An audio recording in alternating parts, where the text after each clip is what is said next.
వాక్యం చేత ఒక వ్యక్తిని మనం గదించినా, వాక్యం చేత వెత్తరించినా, ఆ వ్యక్తి తెలుసుకోవాల్సిన, అర్థం చేసుకోవాల్సిన స్థితి ఏందో తెలుసా?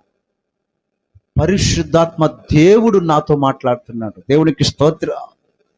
ఆయన నన్ను వెత్తరిస్తున్నాడు, ఆయన నాతో మాట్లాడుతున్నాడు, ఇది నా మంచి కోసమే అని చెప్పి ఏ వ్యక్తి అయితే గకిస్తుందో, ఏ వ్యక్తి అయితే ఆ మాటను తీసుకుంటుందో, ఆ వ్యక్తి జీవితాన్ని దేవుడు నిప్పులహారంగా మారుస్తాడు. దేవునికి స్తోత్రం.